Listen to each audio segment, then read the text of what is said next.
Learning markets with Manish में आज हम NISM सीरीज 8 जो कि है इक्विटी डेरिवेटिव उसका सेकंड चैप्टर इंडेक्स का डिस्कशन करेंगे। तो चलिए वीडियो को स्टार्ट करते हैं।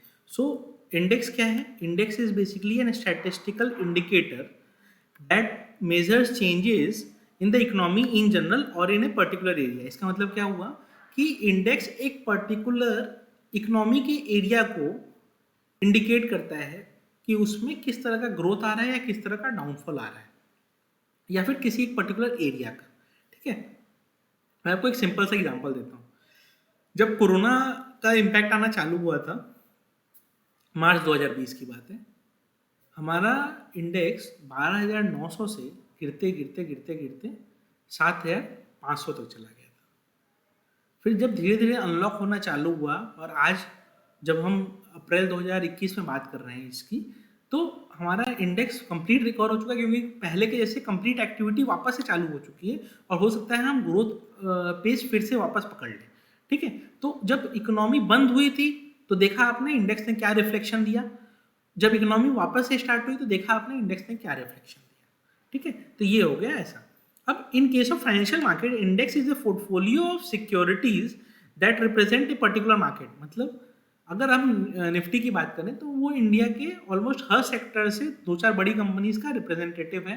मान लीजिए 10 कंपनी FMCG की है, 8 company banking and financial services की है, तो इस तरीके से वो इंडेक्स को रिप्रेजेंट करते हैं। ठीक है, अब मान लीजिए बैंक निफ्टी है तो उसमें सिर्फ बैंक्स ही हैं। फिनेंशियल फिन निफ्टी है जो फिनेंशियल सर्विसेज इंडेक्स करके जो है, उसमें क्या है, NBFCs हैं, उसमें आपके म्यूचुअल फंड कंपनीज हैं, उसमें इंश्योरेंस कंपनीज हैं, उसमें बैंक्स भी है। तो उसमें क्या है, पूरा फिनेंशियल मार्केट सेक्टर जो उसमें है। ठीक है, तो एच इंडेक्स का अपना खुद का कैलकुलेशन मेथोलॉजी होता है और इनका बेसिस ऑफ चेंज भी जो रहता है वो अपना अलग होता है। ठीक है, और percentage change is more important than the actual numerical value. क्यों? क्योंकि ऐसा हो सकता है कि बैंक निफ्टी आज 33,000 चल रहा है। ठीक है, तो वो 100 पॉइंट मूव करता है ना, तो परसेंटेज टर्म्स कुछ भी नहीं निकलेगा। बट निफ्टी अगर आपका 14,900 चल रहा है तो वो 100 पॉइंट मूव करता है, तो परसेंटेज टर्म्स में ऑलमोस्ट 1% के आसपास पहुंच जाता है। तो वो ध्यान रखिएगा। ठीक है, तो financial indices are created to measure price movement of stock, bonds, T bills and other financial securities. ये तो हो गया फाइनेंशियल इंडेक्सेस। इंडिया में वेदर इंडेक्स भी होते हैं, अलग अलग तरह के, टी बोर्ड का टी इंडेक्स भी है। तो इस तरह से काफ़ी सारे प्रोडक्ट्स हैं, तो इंडेक्स काफ़ी सारी चीज़ों में आता है। अब सिग्निफिकेंस क्या है? A stock index is a indicator of performance of a overall market और ए पर्टिकुलर सेक्टर। मतलब कि जो स्टॉक का इंडेक्स है, जैसे निफ्टी है, तो वो पूरे इंडिया का रिप्रेजेंटेटिव माना जाता है। बैंक निफ्टी है, वो सिर्फ बैंकिंग सेक्टर का रिप्रेजेंटेटिव माना जाता है। इंफ्रास्ट्रक्चर इंडेक्स जो है, तो वो इंफ्रास्ट्रक्चर का आउटलुक बताता है। ठीक है, it serves A benchmark for a portfolio performance. मतलब आपके पोर्टफोलियो में क्या परफॉर्मेंस आइडियल होना चाहिए, मतलब जो इंडिया की टॉप कंपनीज हैं वो कैसा परफॉर्म कर रही है, आपका पोर्टफोलियो कैसा परफॉर्म कर रहा है, ये उससे पता चलता है। ठीक है, और इसके कारण क्या होता है कि बहुत सारे डेरिवेटिव प्रोडक्ट्स बनते हैं, OTC प्रोडक्ट्स भी बनते हैं, और एक्सचेंज ट्रेडेड फंड्स और exchange traded market based products ETFs भी बनते हैं। ठीक है, तो ये ध्यान रखिएगा significance. Type of market indices, देखिए इंडिसेस किस तरीके से बन सकते हैं वो आप एक बार देख लीजिए। Market capitalisation weighted index. ठीक है, तो मार्केट कैपिटलाइजेशन वेटेड इंडेक्स मतलब क्या हो गया, एक कंपनी है जिसके मान लीजिए, ये यहाँ पे कितना एग्जांपल दिया है, ये 5 करोड़ शेयर्स एक आउटस्टैंडिंग है, 120 रुपए का शेयर है। ठीक है, तो एक शेयर 120 रुपए का है, 5 करोड़ शेयर्स हैं, तो टोटल आया 600 करोड़ रुपए। ये एक कंपनी का मार्केट कैप हो गया। इसी तरह आपने 5-6 कंपनीज ले लिए। ठीक है, 5 कंपनीज का कितना नंबर ऑफ शेयर्स है, कितना स्टॉक प्राइस चल रहा है, वो टोटल आपने प्राइस निकाला, और ठीक है, आपने वेटेड निकाल वेट टोटल मार्केट कैप निकाल लिया, और आपने टोटल प्राइस निकाल लिया। ठीक है,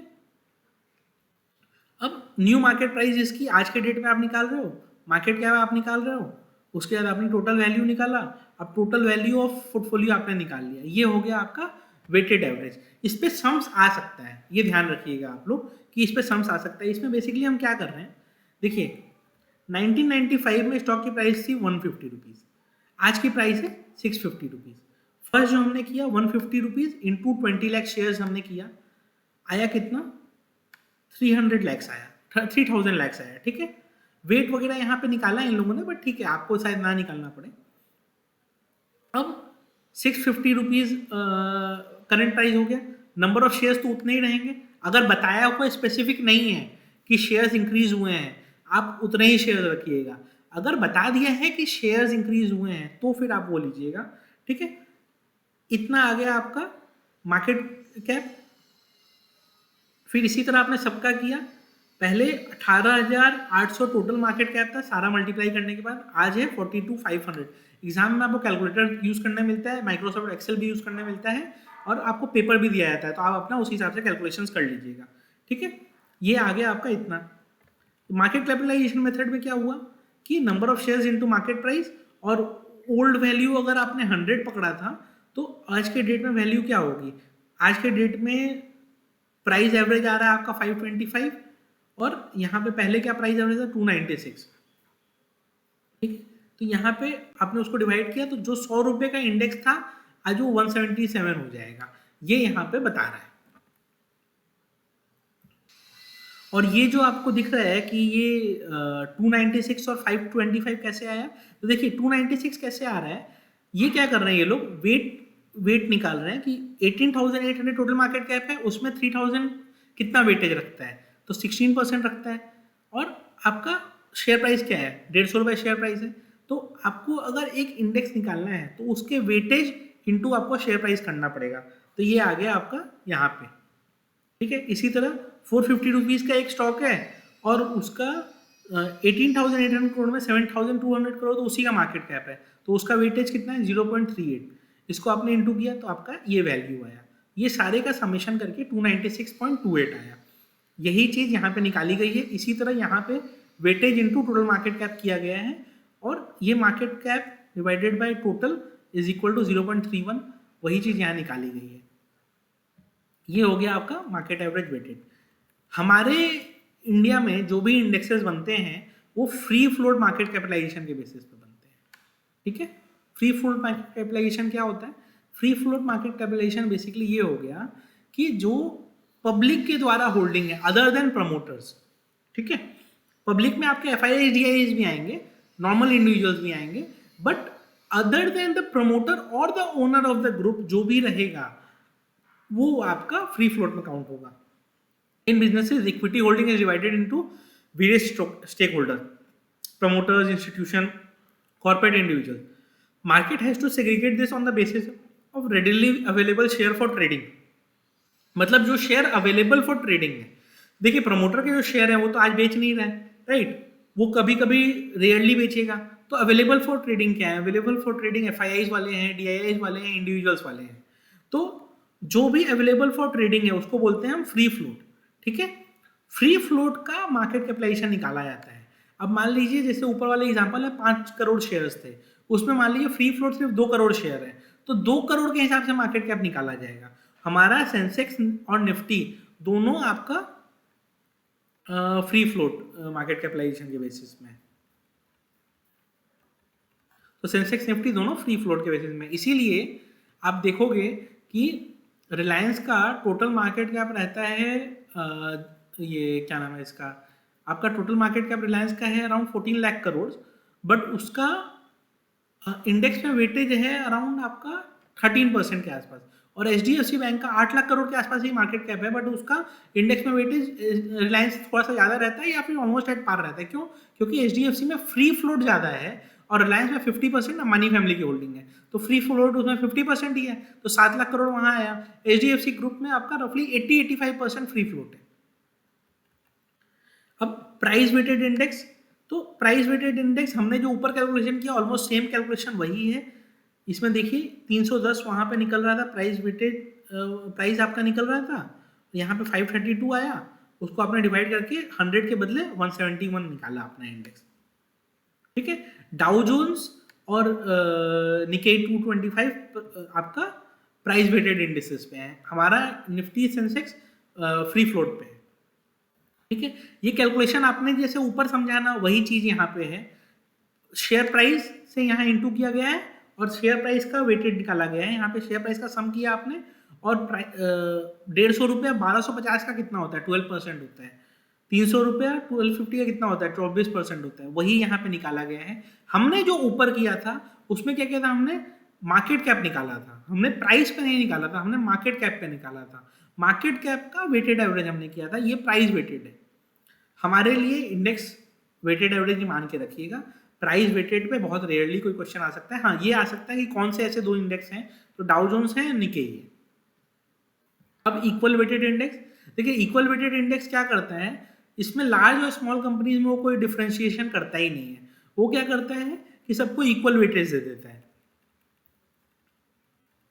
ठीक है। तो वो सारे इंडेक्स, सारे शेयर्स का प्राइस को सम करेगा, डिवाइड कर देगा 5 से, वो आ गया 250। बाद में प्राइस बढ़ के मान लीजिए 550 एवरेज आ रहा है, तो वो वहां से अपना वैल्यू निकाल देगा। ऐसा इंडेक्स रेयरली कहीं मिलेगा, मेरे हिसाब से तो नहीं मिलना चाहिए, ठीक है। एट्रीब्यूट्स ऑफ इंडेक्स, देखिए एट्रीब्यूट्स ऑफ इंडेक्स क्या है, it reflects a general market behaviour. मतलब मार्केट में अभी क्या हो रहा है या कंट्री में या इंडस्ट्री में क्या हो रहा है, उसका वो रिफ्लेक्शन रहेगा। जैसे मैंने आपको कोरोना के टाइम का एग्जांपल दिया था, ठीक है।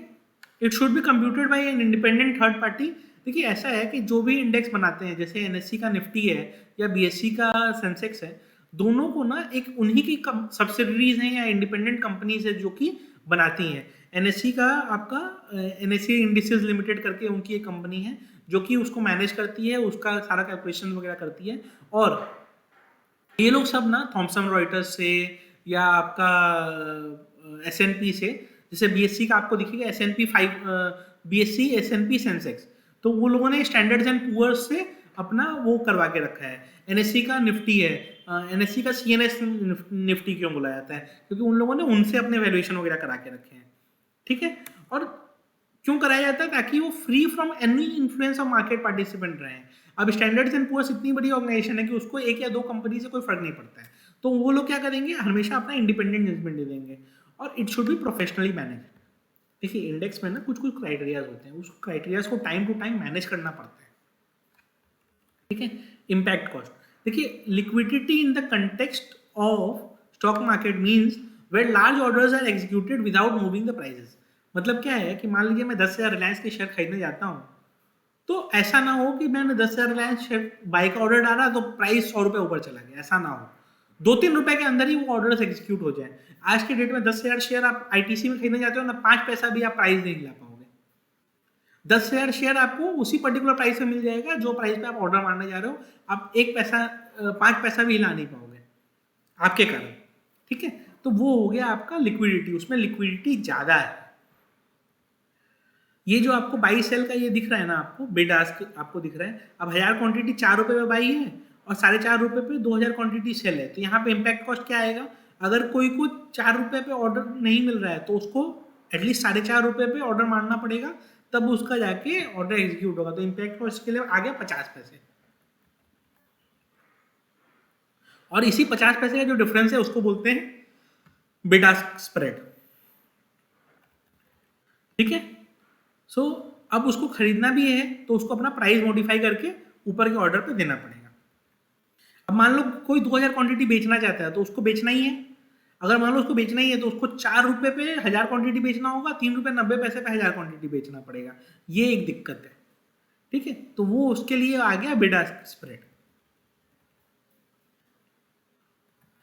और जैसे ही आप ऑर्डर एग्जीक्यूट करते हो ना, बिड आस्क स्प्रेड के कारण क्या होता है कि आपने जो प्राइस कैलकुलेट किया था वो प्राइसेस में चेंजेस आ जाते हैं। तो आपका एवरेज कितना बन के निकलेगा, आपका एवरेज कॉस्ट ज्यादा हो जाएगा। आपको बेचना था 4.5 रुपए पे, आप बेच रहे हो 1000 शेयर 4000 पे, और आपका 1000 शेयर आप बेच रहे हो 3 रुपए 90 पैसे पे, 3 रुपीज 95 पैसे एवरेज आ गया। तो 55 पैसे का आपने जो प्राइस सोचा था उससे ज्यादा आपको लॉस हो गया। तो बिड आस्क स्प्रेड के कारण ये दिक्कत आती है। इंडेक्स मैनेजमेंट क्या हो गया, इंडेक्स मैनेजमेंट ये हो गया कि जैसे उसको कंस्ट्रक्ट करेंगे आप, मतलब आपने बनाया, जैसे निफ्टी को बनाया गया, ठीक है। तो उसमें डाले गए कि भाई हम 10 शेयर डाल देते हैं बैंक्स के, 10 शेयर डाल देते हैं आपके बैंक्स एंड एनबीएफसीज के, 10 शेयर आपके एफएमसीजी के, 4 सेक्टर 4 ऑटो कंपोनेंट डाल देते हैं, 2 टेलीकॉम कंपनी डाल देते हैं, 2-3 पेट्रोलियम कंपनी डाल देते हैं। इस तरीके से लोगों ने बना दिया, ठीक है। उसको आपने बना तो दिया, बट उस समय जो इंडेक्स रिफ्लेक्ट कर रहा था मार्केट का इकोनॉमी को, आज वो क्या सेम है। आज से 20 साल पहले आईटी कंपनीज नहीं थी इंडेक्स में, आज आईटी कंपनीज डोमिनेट करती हैं इंडेक्स को। बैंक्स वगैरह भी डोमिनेट करते हैं इंडेक्स को, पहले इतना नहीं था इनका, राइट। तो ये जो चीज़ें आई हैं ये रिवीजन प्रोसेस के थ्रू आई हैं। हर 6-6 महीने पे इंडेक्स अपने आप को, एटलीस्ट एनएससी निफ्टी तो अपने आप को रिवाइज करते रहता है। एनएससी को मैनेज कौन करता है? एनएससी इंडेक्सेस को एनएससी इंडेक्सेस लिमिटेड बोल के उनकी एक कंपनी है, ठीक है।